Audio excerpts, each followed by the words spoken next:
Hippisme, Grand Prix de la Nation, 80e édition. Les amateurs de chevaux s'étaient donné rendez-vous pour l'amour des courses hippiques à l'hippodrome cet après-midi. Et c'est le cheval Banene de l'écurie Chelsea Barawili qui remporte le trophée sous les regards de plusieurs personnalités, dont le Premier ministre Choguel Kokala Maïga. En 3 de l'investiture du chef de l'État, le colonel Assimi Goïta, la rédaction revient sur l'esprit du pacte de stabilité sociale et de croissance depuis le 25 août 2023, date de signature du pacte entre le gouvernement et l'ensemble des partenaires sociaux. Retour sur la cérémonie de signature avec Nouhoum Sissoko dans ce journal. Gros plan ce soir sur les artisans, ceux-là même qui ont un savoir-faire qui se transmet par génération. Ils interviennent pratiquement dans tous les secteurs d'activité de notre quotidien. Beaucoup sont talentueux et voient leur création saluée par les utilisateurs, mais est-ce suffisant pour les faire vivre de leur métier? Ce décès signé Awa Adama Koulibaly nous plonge dans leur univers unique, mais combien fascinant. Ce 9 juin, c'est la journée internationale des archives et c'est à la Bibliothèque nationale que la célébration a pris tout son sens avec le thème 2024, Archives et technologies émergentes. Moussa Kamara était sur place pour le RTM.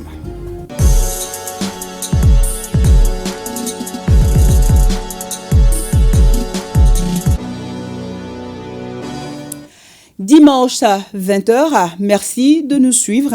Bonsoir à tous. Abdul Karim Kamba, bonsoir également à vous. Bonsoir Nia Le Traoré, bonsoir à tout le monde. Alors, votre présence veut dire que nous allons commencer, bien sûr, par l'actualité sportive. Et ça sera du hippisme, le Grand Prix de la Nation, 80e édition, tenue cet après-midi. Et c'est le cheval Banene de l'écurie Chelsea Barawili qui a gagné le drapeau, le Grand Prix de la Nation, couru en 2 jours, a regroupé plus de 80 chevaux en 8 courses et dans 5 catégories. La cérémonie était présidée par le Premier ministre, chef du gouvernement. Vous nous dites, Abdul Karim Kaba.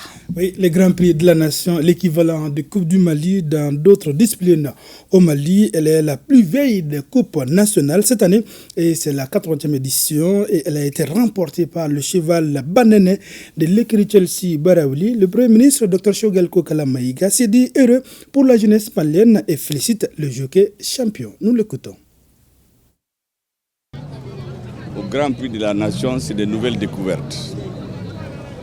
Mais cette année, j'ai été particulièrement marqué par la détermination du champion. Vous savez, il y a 3 acteurs qui sont particulièrement honorés dans cette affaire-là. C'est d'abord la jeunesse malienne, parce que qui dit sport parle de jeunesse. Ils ont honoré la jeunesse.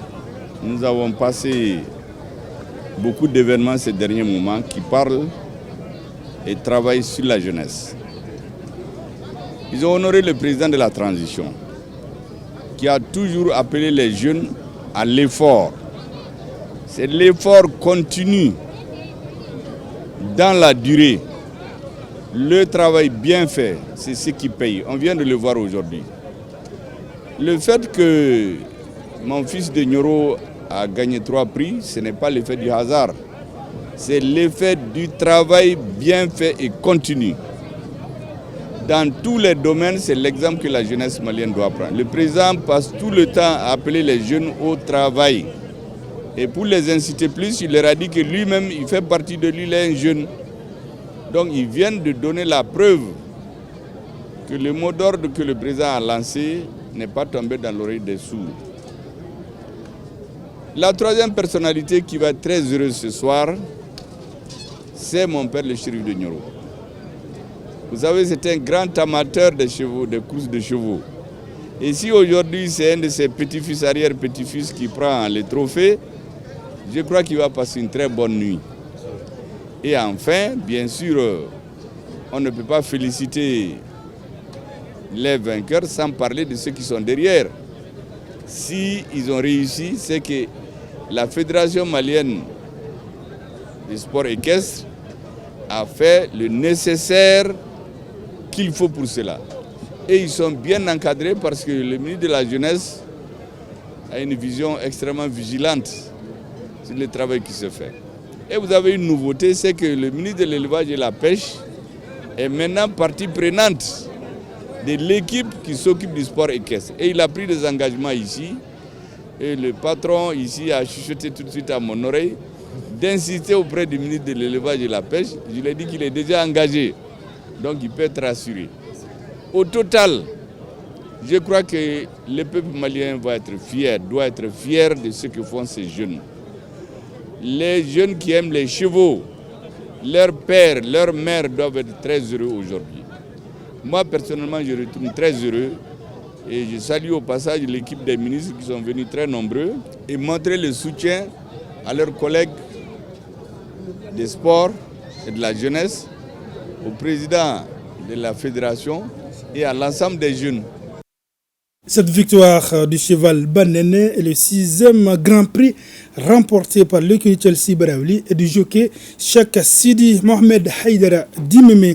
Bien, pour tout savoir sur ce Grand Prix de la Nation, demain lundi dans l'émission Score à partir de 21h30. Oui, parce qu'on voudrait bien voir ces chevaux courir, n'est-ce pas, Abdul Karim Kaba?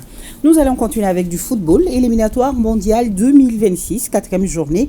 Le Burkina Faso affronte la Sierra Leone demain au stade du 26 mars, ici à Bamako. D'abord, mardi, le Mali jouera à Johannesburg contre Madagascar. C'est au compte de la 4e journée. Et oui, vous l'avez dit, le Burkina Faso, faute de stade homologué, a choisi le Mali et le stade du 26 mars pour jouer son match face à la Sierra Leone dans le groupe A des éliminatoires du Mondial 2026. C'est à la faveur de la 4e journée. Ce match est capital pour les étalons du Faso. Sragatou Sissé nous donne les détails. Le Mali, terre d'accueil et d'hospitalité, ouvre grandement ses portes au Burkina Faso, un pays voisin lié par un destin commun avec la création de l'Alliance des États du Sahel, AES, pour disputer son match éliminatoire de la Coupe du Monde 2026 face à la Sierra Leone. Le Burkina Faso, en choisissant le stade du 26 mars de Bamako, consolide davantage les relations historiques qu'entretiennent nos deux États.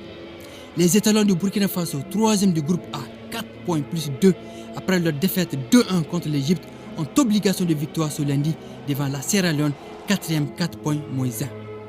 Arrivés à Bamako ce samedi, les Burkinabés, sans stade homologué par la FIFA et la CAF, se sont sentis comme en famille. Le sélectionneur des étalons, Brahma Traoré, nommé après la CAN, a légèrement modifié l'ossature du groupe privilégiant la carte jaune avec une dose d'expérience. Le Mali est coutumier d'abriter un match des pays amis. Souvenez-vous, lors des éliminatoires de la CAN 2012, la Libye avait demandé la délocalisation de son match à Bamako face aux Comores. À la communauté burkinabé de sortir massivement pour être le 12e étalon au stade du 26 mars à partir de 19h. Voilà, bien sûr, le Djassikia malien que les Burkinabés sortent ainsi que les Maliens. Et oui, c'est dans le cadre de l'AES, c'est l'a dit, dans le cadre de l'Alliance des États du Sahel. Donc, sortons massivement pour soutenir les étalons du Faso. Nous allons continuer avec du basketball. La 13e journée du championnat national de première division a démarré hier au Palais des Sports Salamatou Maïga. Et Calaban Sport Club a validé son ticket pour le maintien en battant le centre Bintou Dambélé de Koulikoro 99-65. Le point, c'est avec Assa Soumari. Pour cette 13e journée du championnat national de basket, le match phare a été KSC en blanc, CBD de Koulikoro chez les dames. Calaban Sport Club KSC s'impose largement face au centre Bintou Dambélé, CBD de Koulikoro, 99-65 dans un duel de bas de tableau. En tout cas, pour le moment, le KSC a validé son ticket pour le maintien et quant au CBD de Koulikoro, il est relégué en 2e division. Auparavant, un monsieur Attar Club de Kidal avait dicté sa loi sur le Sigui de Caïn 86-70. 13e journée du championnat national de Ligue 1 basketball en hommes. La Estral de Bamako a battu le centre de défense de basketball de Tombouctou 86-48 déjà hier en dames. La Police a été battue 74-94 par le stade malien de Bamako. Chez les hommes, Attar Club de Kidal a dominé le Sigui de Caïn 86-70. C'est tout, Abdul Karim Kaba. Rendez-vous demain dans l'émission Score à partir de 21h30 sur ORTM 1. Merci beaucoup pour toutes ces informations sportives. La suite de ce journal.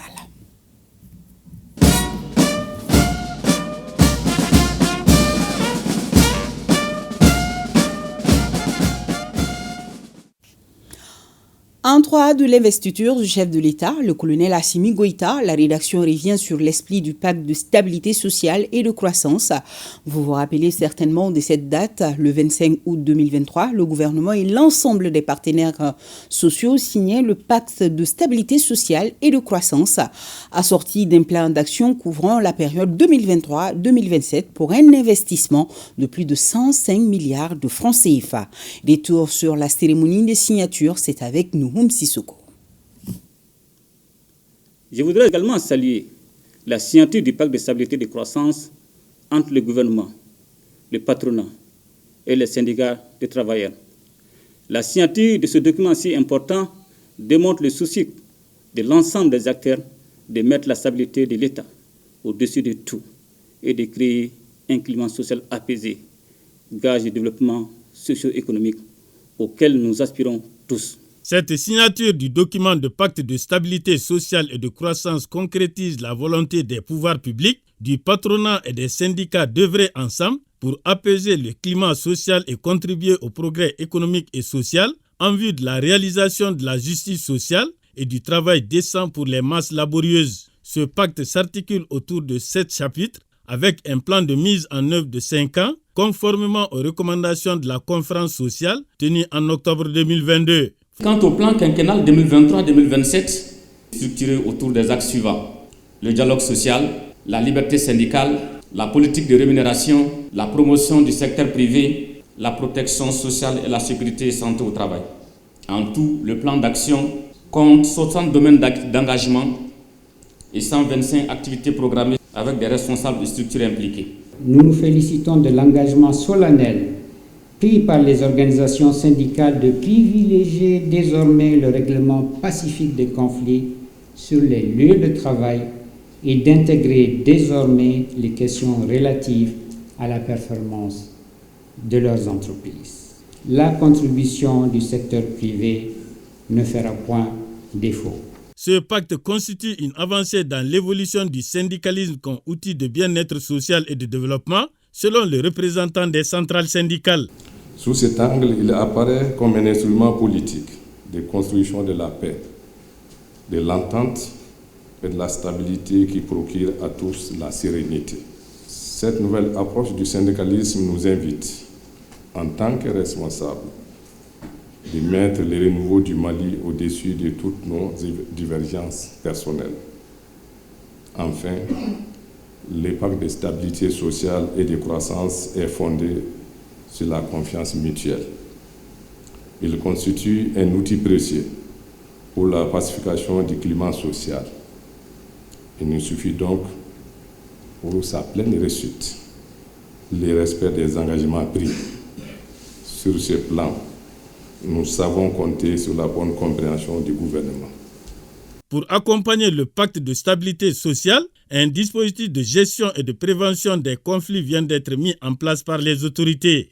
Le gouvernement vient d'adopter, il y a une semaine seulement, le décret portant institution du Conseil national du dialogue social, un espace désormais qui permettra au gouvernement et aux syndicats de discuter aux besoins avec le patronat, aux besoins de laver le linge sale en famille, avant d'aller à l'arme extrême des syndicats, qui est la grève. La signature de ce pacte s'inscrit dans le processus de refondation, selon le Premier ministre qui a réitéré la volonté des pouvoirs publics à respecter leur engagement. À Ségou, on célèbre l'an 3 du président de la transition. Les sages de la ville ont organisé des échanges, des prières et ont fait des bénédictions pour le Mali. Le reportage de Hamidou Diallo et Issaba.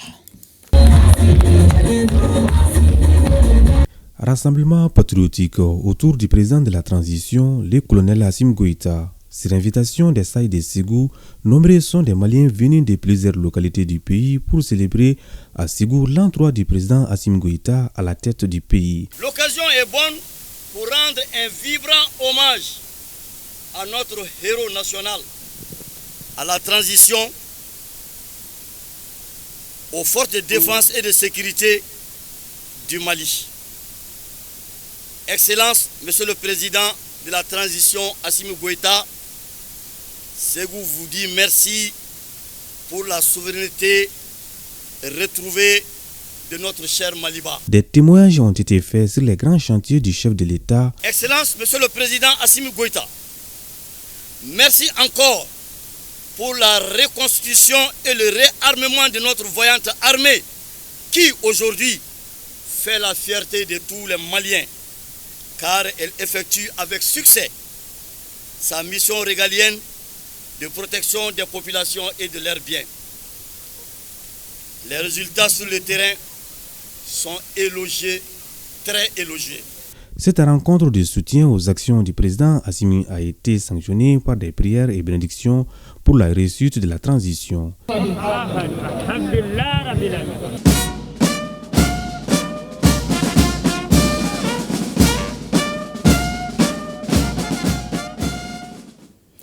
Le commandant de la zone de défense numéro 6 de Sévaré, colonel Pascal Berthet, dans les postes de sécurité de Djenné, une visite de terrain commentée par Oumar Maïga et Suleiman Tebsougué avec le concours de la DIRPA.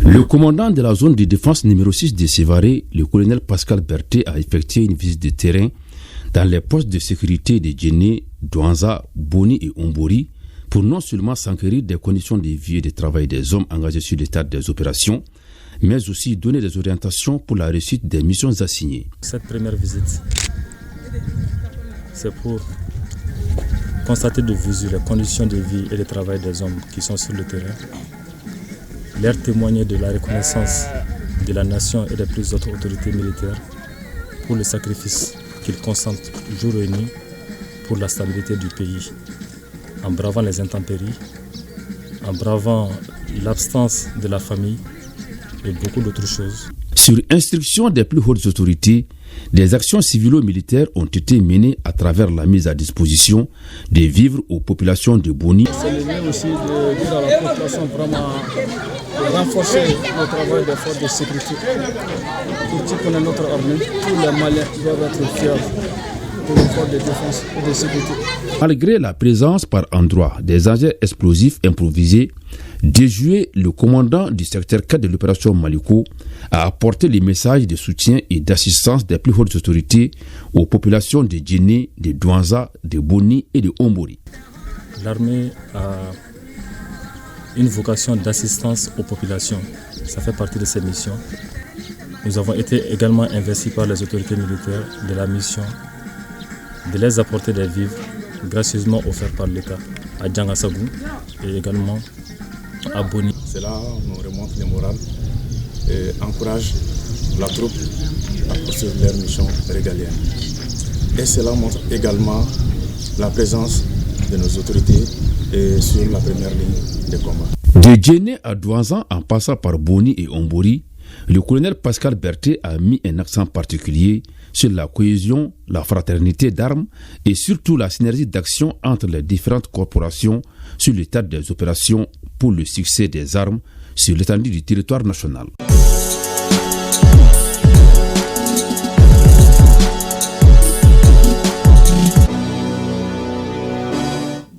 Notre grand format nous amène ce soir dans l'univers unique mais ô combien fascinant des artisans.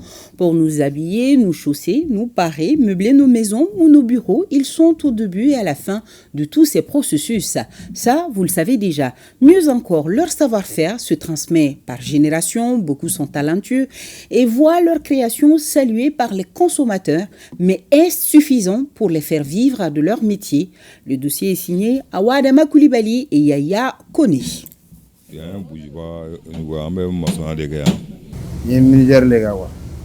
Je suis un cordonnier. Les sculpteurs. L'habilité dans leurs doigts nous fournit le nécessaire pour vivre. De nos accoutrements à nos moyens de transport, en passant par les toits qui nous abritent, les artisans sont la plaque tournante de notre quotidien. Pas de long parcours scolaire. Nos artisans ont tous appris leur métier sur le tas, chacun par ses moyens de bord. 90, bon, mbole kalana, mfago bon. Ni mbora kalana ni tina doreke ngana baraka alega atelier la. Ne avancé de ke korba. Comme yena na tien mbolo don nana malgon tume a tien bo de farabana tien na barako kana nski katia ka moson nyeni ya ka dige ka sala. Dem sana na am parent bana bo kan ta samara sire nu fen nu ke bagasu konna na non to de la pour na samara glan ere digi. Passionnés et constants, ils ont entre 10 et 34 ans d'expérience. Comme beaucoup d'autres artisans, ils vivent au jour le jour. Leur seul souci, c'est le pain quotidien.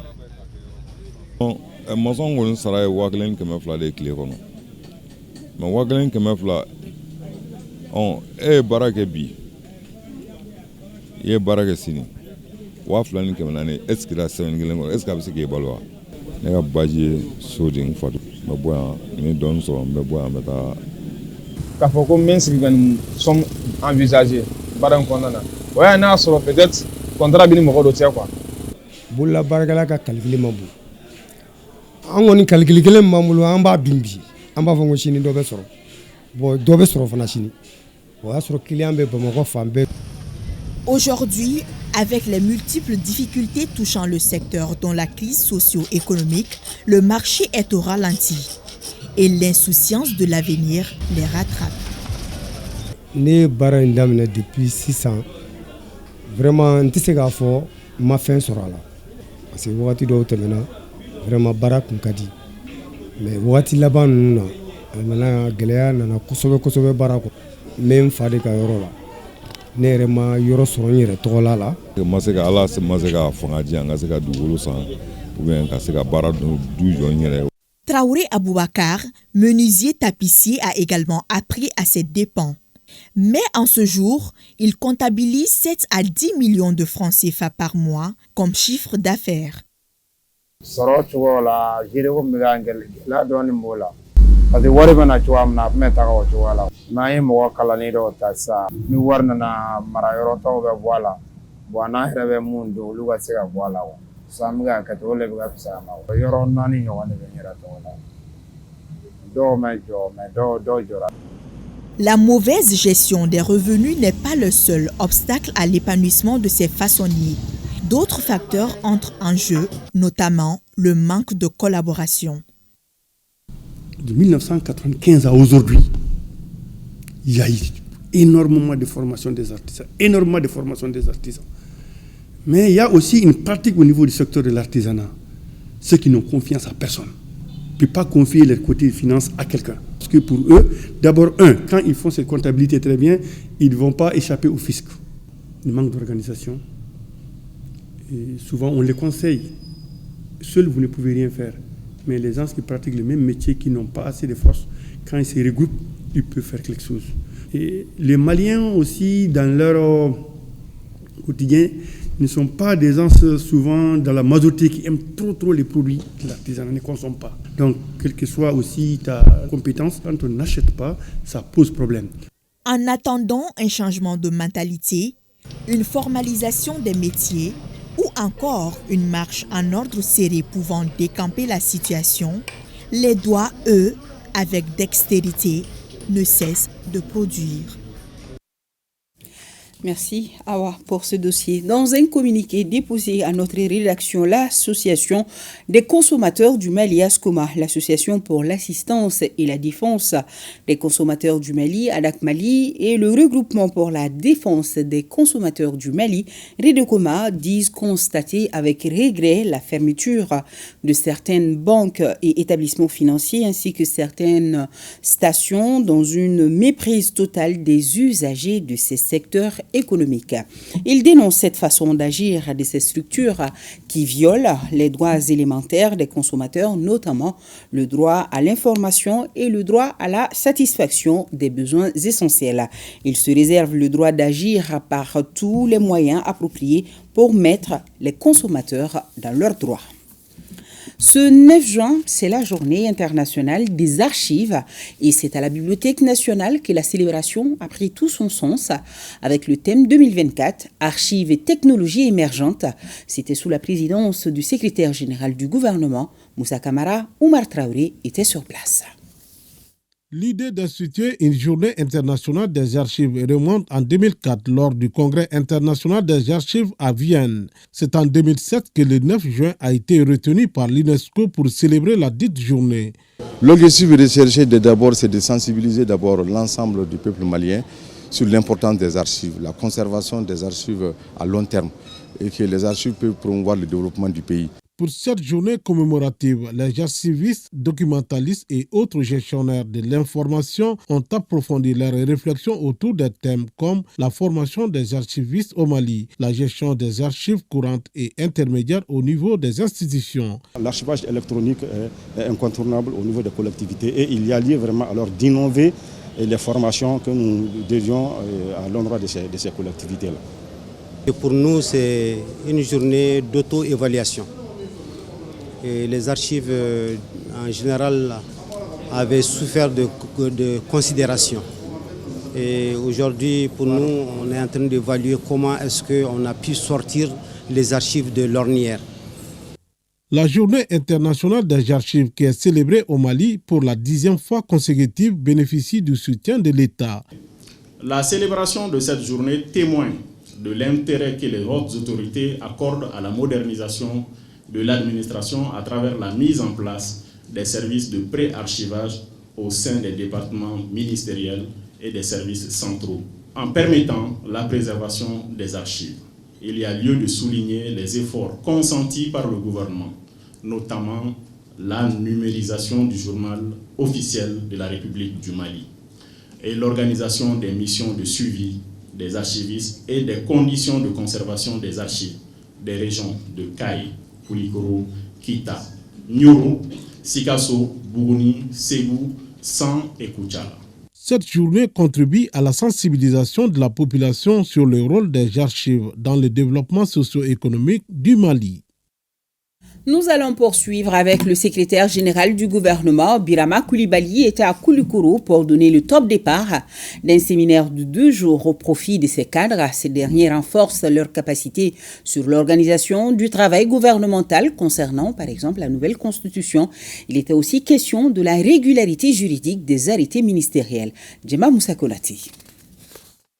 Les implications de la Constitution du 22 juillet 2023 sur l'organisation du travail gouvernemental, le contrôle de la régularité juridique des arrêtés ministériels, ce sont ces modules qui seront développés au cours de ce séminaire de renforcement des capacités des cadres du secrétariat général du gouvernement à Koulikoro. La mise en œuvre des missions assignées à la superstructure administrative qui est le secrétariat général du gouvernement, le personnel technique et d'exécution joue un rôle important en amont et en aval, notamment dans l'organisation du travail gouvernemental, car il est en contact avec l'environnement interne et externe à travers l'accueil, l'orientation et l'accès aux informations qui font partie du quotidien du secrétariat général du gouvernement. L'exercice vise en outre à créer un cadre propice à la poursuite de la réflexion sur les pistes d'amélioration du travail gouvernemental suite aux évolutions juridiques et institutionnelles intervenues. Il s'agira donc,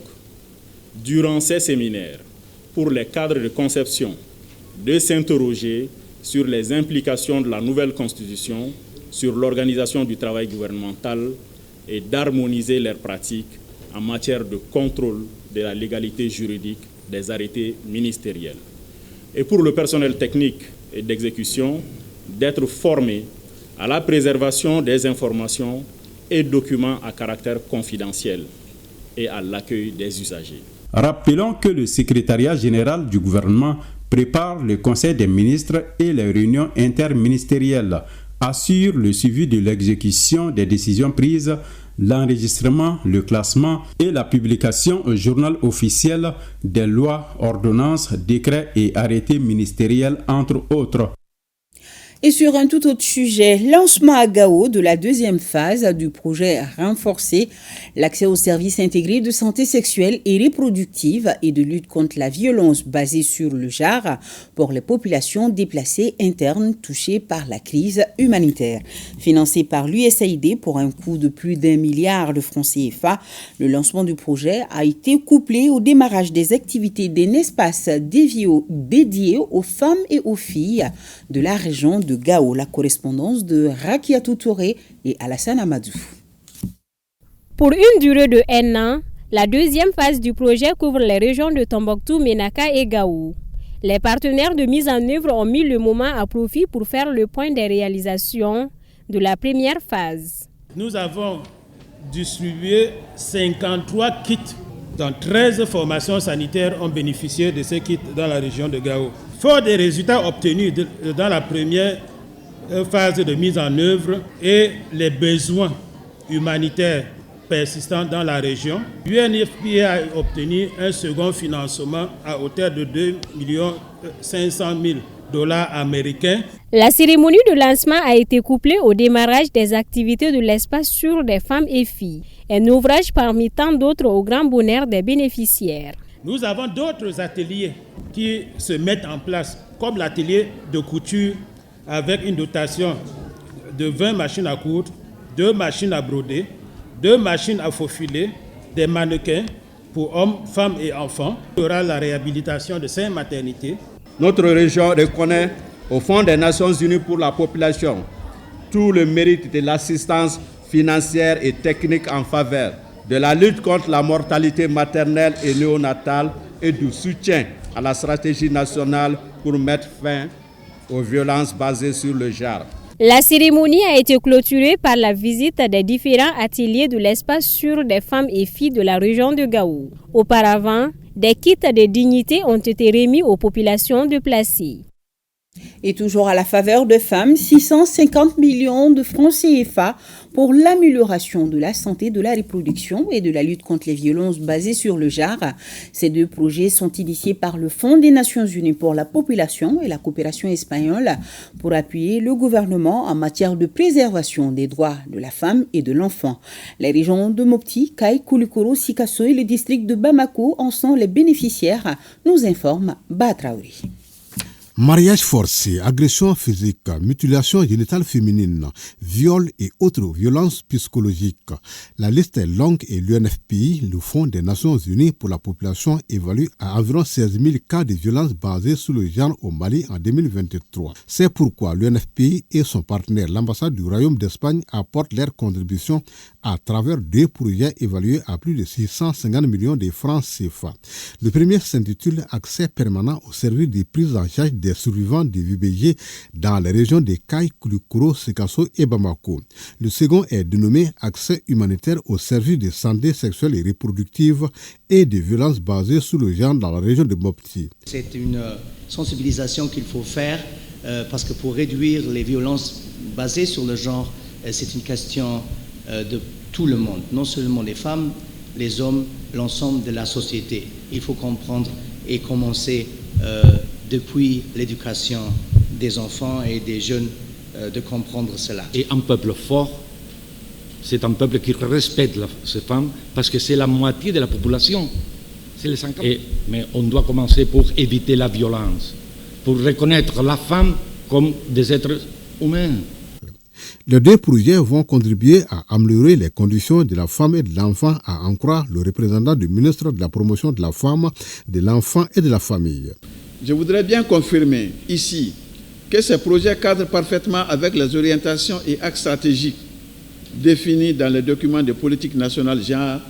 Pour ce faire, je lance un vibrant appel aux structures partenaires à tout mettre en œuvre pour la réussite de ces projets combien importants pour l'épanouissement de la femme, de la fille et de la communauté tout entière.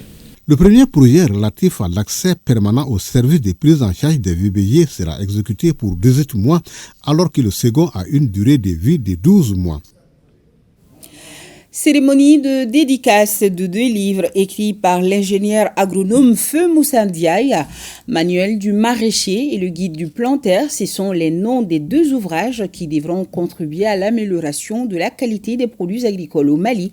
Le ministre de l'Agriculture a présidé la cérémonie. Youssouf Diakité et Mamadou Sidibé pour le compte-rendu. Les livres manuels du maraîcher et le guide du planteur sont des productions de Feu Moussa Ndiaye. Les œuvres ont été présentées au public ce samedi 8 juin 2024 sous la présidence du ministre de l'Agriculture. Ces œuvres soutenues par l'ONG Mali Folk Center vont considérablement contribuer à l'amélioration de la qualité des productions agricoles. Comment nourrir la population avec des légumes sains? Moussa a travaillé sur ça. Et quand nous a fait montrer tous les travaux qu'il a fait, les résultats de ses recherches, ça ne pouvait pas rester, c'est-à-dire dans une valise. Le manuel du maraîcher et le guide du planteur sont respectivement présentés par Tera Aïssata Traoré de l'Institut d'économie rurale et de Fodé Konaté du PCDA. Ces guides d'abord définit un peu qu'est-ce que c'est que le manguier, son origine, et ses zones de production. Et ces guides parlent également des différentes variétés de mangues. Parce qu'il est entendu que les manguiers au Mali sont vieillissants. L'âge moyen, c'est à peu près 33 ans, alors que l'âge optimum de production se situe entre 10 et 15 ans. C'est un excellent livre qui, pour la première fois, décrit les pratiques du maraîchage pour celui qui ne maîtrise pas beaucoup les techniques. Le ministre de l'Agriculture manquait de mots pour saluer l'initiative, surtout l'accompagnement de l'ONG Mali Folk Center pour son soutien à la production des 2 livres. Les thématiques qui sont choisies par Ndiaye, je crois que c'est des thématiques très pertinentes. La plantation et également le maraîchage, ce sont des domaines de prédication et très importants pour notre pays, qui font d'ailleurs la fierté du Mali. Dans cette dynamique, je crois que les 2 livres trouvent vraiment leur place. Ils nous apprennent comment il faut faire techniquement pour pouvoir avoir des produits de bonne qualité. Et ils nous disent également qu'est-ce qu'il faut faire pour protéger nos ressources. Tous les intervenants ont presque apprécié positivement la rigueur, la détermination et le sérieux de l'auteur Feu Moussa Ndiaye, qui reste, disent-ils, un monument dans le secteur agricole, même à titre posthume. Et d'autres nouvelles parutions dans les librairies maliennes. Il s'agit du livre intitulé Résignation zéro, un ouvrage de Siaka Sidibé, professeur de lettres modernes, enseignant au Prytanée militaire de Kati. Ce document est un recueil de poèmes qui parle de plusieurs thématiques, notamment le refus de se résigner, le voyage spirituel, la culture de la patience, le partage des expériences et le courage d'agir. Et nous avons le second livre qui est intitulé Le Mali, une fierté continentale, un ouvrage de Mahamadou Maïga. L'auteur retrace l'histoire du Mali, de l'indépendance à nos jours, tout en mettant la lumière sur des conflits communautaires, les rébellions que le Mali a connues et le terrorisme. La révolution malienne de 2020 qui a abouti au changement de pouvoir et la refondation du Mali, le Mali Koura, sont aussi mises en exergue par l'auteur, tout comme le bilan de la transition et les propositions de solutions de sortie de crise. Désormais, dans nos librairies. Récompenser, promouvoir, accompagner et encourager, voilà ce qui sous-tend les actions sociales donc et de promotion culturelle du Bureau malien des droits d'auteur. La 3e édition de cet événement n'a pas dérogé à cette vision, une édition marquée par des remises d'attestations et d'équipements musicaux, de trophées de reconnaissance, de dons de moutons et de vivres. Le ministre de la Culture était parmi les invités. D'autres précisions avec Bemba Sibi. 28 moutons et des vivres pour 28 artistes qui, sous le poids de l'âge ou des vicissitudes de la vie, se trouvent dans une situation de précarité. L'action s'inscrit dans le cadre de la cérémonie d'action sociale et de promotion culturelle du Bureau malien du droit d'auteur, une marque de solidarité appréciée par les bénéficiaires. On remercie les initiateurs pour ces gestes de solidarité. Cette aide nous touche profondément. La cérémonie a été marquée également par la remise d'attestations et de trophées de reconnaissance à des créateurs qui ont hissé le drapeau malien au plan national et international. La culture malienne est très belle. Et si une fois que les artistes ils œuvrent, ils créent, ils font la promotion de leurs œuvres, et quelque part, ces œuvres-là sont reconnues en tant que telles, c'est une fierté nationale. La richesse la plus importante que le Mali a, c'est l'art et la culture. Les actions sociales et de promotion culturelle ont servi de cadre pour encourager l'orchestre régional de Bougouni avec la remise de matériel musical. Le matériel d'orchestre vient à point nommé compte tenu des difficultés que nous avons rencontrées dans la composition de notre orchestre régional lors de la Biennale artistique et culturelle de 2023.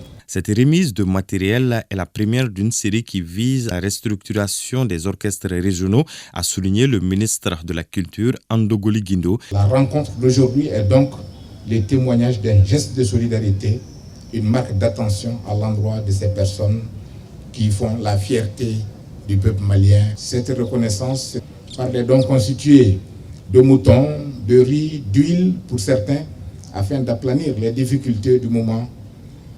La remise d'autre part d'attestations de reconnaissance et de trophées à des artistes pour leur qualité propre et la qualité de leur travail. Une bonne nouvelle que nous avons à partager avec vous est que le président de la transition a instruit le gouvernement d'organiser un grand événement culturel national, et c'est là pour saluer l'avènement de la 4e République. La cérémonie a été agrémentée par des prestations d'artistes comme Cheikh Tidjane Seck, Saramba Kouaté ou encore Lil Dou. La région de Badjangara a sa première édition de l'opération Tabaski, une activité voulue par le gouvernorat en collaboration avec la direction régionale de la production et des industries animales de Badjangara et l'organisation Sougouiriwa. Retrouvons le commentaire de Benogo Fofana. Opération Tabaski à Bandiagara se veut un cadre d'échange commercial permettant aux éleveurs de la région de présenter et de vendre leurs petits ruminants dans les conditions optimales, chose qui facilite les transactions commerciales entre professionnels du secteur et clients. Cette opération permet également à la population d'avoir les animaux à des prix raisonnables en cette veille de fête appelée Fête des moutons. La cérémonie qui nous réunit ce matin se situe dans le cadre de la création d'un espace de dialogue entre les acteurs du marché, pour promouvoir et faciliter l'accès à la communauté à un marché inclusif et élargi dans la région de Badjangara. C'est le lieu pour moi de remercier une fois de plus les éleveurs qui, à ma demande, ont rejoint ces parcs. Et je demande de plus à ces éleveurs de continuer la vente de ces animaux jusqu'au jour J du Tabaski. La communauté en a besoin. Cette initiative pourrait s'affirmer donc comme une démarche prometteuse et exemplaire visant à soutenir l'économie locale et à renforcer les liens communautaires à travers le commerce après une décennie de crise qui a impacté la région. L'opération Tabaski initiée par les plus hautes autorités de notre pays est une alternative contre les pratiques malsaines d'intermédiation rendant souvent les animaux beaucoup plus chers pour les clients grossistes et les ménages à faible revenu. Le projet Sougouiriwa et Sénéiriwa, en appuyant l'organisation d'une telle activité commerciale, concourt à la résolution de la difficile équation d'accès des acteurs au marché, tout en leur permettant de gagner des revenus substantiels sur la vente des animaux. Le gouverneur Sidi Mohamed El Béchir n'a pas manqué d'inviter la population à participer activement à cette foire, à la fois économique et sociale, qui continuera jusqu'au jour de la fête de Tabaski. Et justement, un mot du Hajj 2024 en Arabie Saoudite, place à l'étape de la Mecque qui se prépare activement par nos pèlerins dans le but d'accomplir les rites du Hajj. Envoyés spéciaux, Brahima Koulibaly, Ousmane Fabogouri Traoré et Nouhoum Sissoko. Pour le Hajj 2024, l'étape de Médine s'est bien déroulée et celle de la Mecque se poursuit normalement, malgré quelques difficultés à en croire le délégué général du Hajj. L'ensemble de nos pèlerins sont venus à temps indiqué et puis encore accomplir tout ce qui a été exigé par les autorités saoudiennes. Des ziyaras et encore même l'accès à Raouda. Et le séjour de Médine s'est passé vraiment à 100% et sans problème majeur. On a inscrit un cas de décès à Médine. C'était au moment où même on est en train de se préparer pour se diriger vers la Mecque. Et à partir du 5 juin, on a commencé à évacuer nos pèlerins des Médines à la Mecque. Et au jour d'aujourd'hui aussi, on peut vous confirmer que nos pèlerins de la filiale gouvernementale sont tous là. Et les derniers qui sont restés, ils sont arrivés hier le 8 juin vers 14h à la Mecque. Selon le délégué général, la prochaine étape sera celle du Hajj proprement dit, où toutes les dispositions sont en train d'être prises pour permettre une participation de tous les pèlerins maliens. Les 5 jours du Hajj, c'est ce qu'on est en train de préparer maintenant.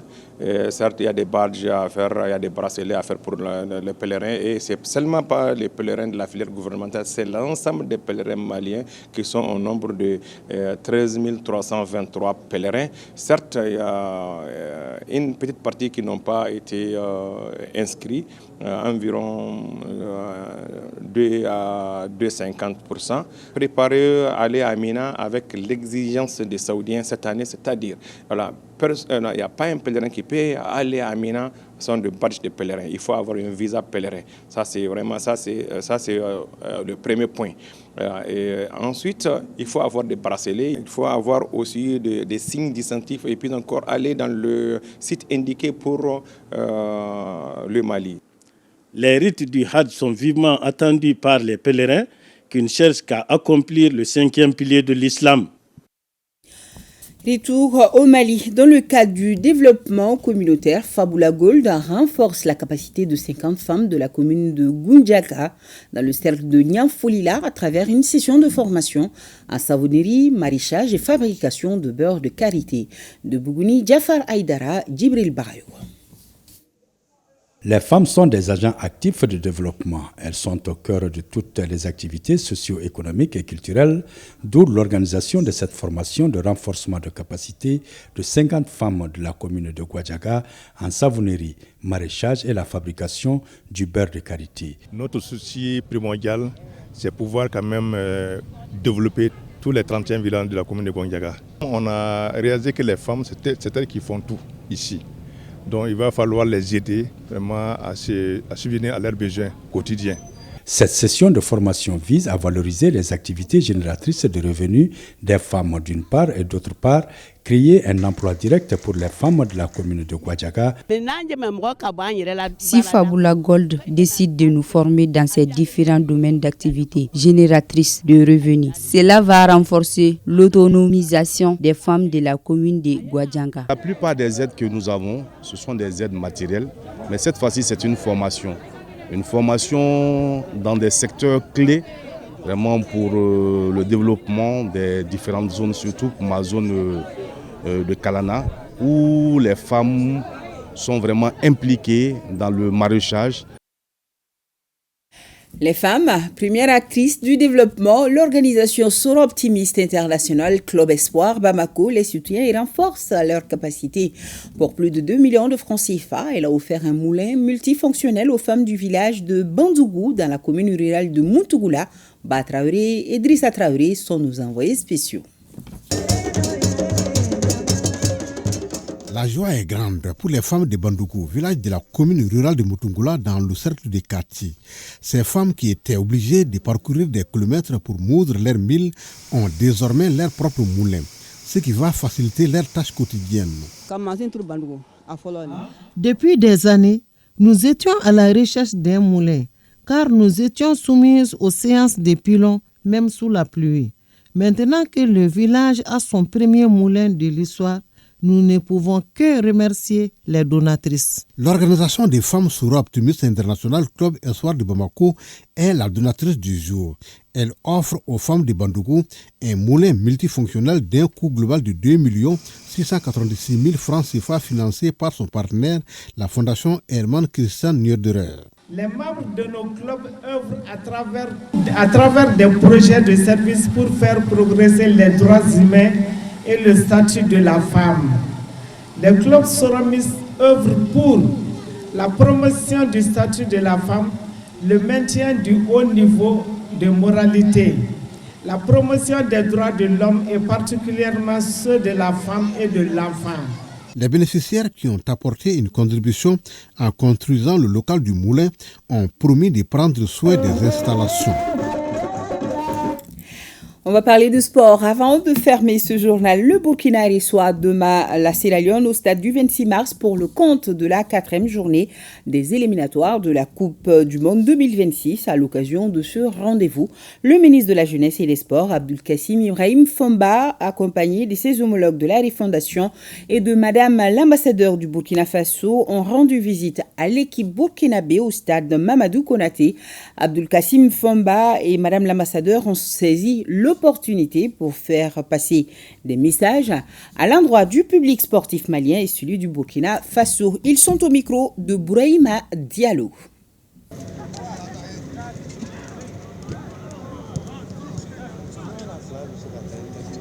Ils ont quitté le Burkina, ils sont chez eux ici également. Et nous sommes très heureux de les avoir ici. Et l'idée, c'est que je suis avec mes homologues ici, et Excellence Madame l'ambassadeur, pour venir leur souhaiter la bienvenue ici au Mali, mais surtout les encourager, leur dire qu'ils vont jouer demain, ils vont jouer avec toute l'équipe et toute la population malienne. Et nous sommes là pour leur vraiment témoigner notre sentiment de satisfaction de les avoir ici au Mali, mais surtout leur dire que nous avons toute la population qui est là à les soutenir. Et demain, je crois que c'est l'équipe également du Mali qui va jouer contre la Sierra Leone, qui est l'équipe du Burkina, et nous les supportons, nous leur souhaitons bonne chance et nous savons que ça va réussir, Inch'Allah. À l'endroit des étalons, c'est les souhaiter la bienvenue et les encourager pour un plein succès à l'issue du match. À l'endroit des autorités maliennes, c'est vraiment les remercier pour l'accueil, parce que monsieur le ministre vient de le dire, nous sommes chez nous, les étalons sont arrivés chez eux. Donc c'est dire merci aux autorités maliennes pour l'accueil, la chaleur humaine et cette fraternité. À suivre donc ce match demain sur ORTM2 à partir de 19h. C'est ce qui met fin à ce journal. Dans nos programmes ce soir, question d'actualité sur les examens de fin d'année DF Baccalauréat BT CAP. Les dispositions de l'État, ça sera après l'émission Défense citoyenne. Un débat animé par Sira Bachili. Sur ce, prend donc définitivement ce journal. Merci de l'avoir suivi. Les nouvelles du temps avec Sewa Tamboura. Demain 13h, Abibatou Koyan Djakité. Le 20h sera une présentation de Mariam Kone. Mais avant, rendez-vous avec nos émissions matinale, Aoubedi à 8h et Grain de Midi à 11h sur ORTM1, Cocorico à 7h sur ORTM2 et Bamako Matin sur la chaîne 2 à partir de 6h. Je vous souhaite une agréable soirée, bon début de semaine à tous et restez fidèles à nos programmes.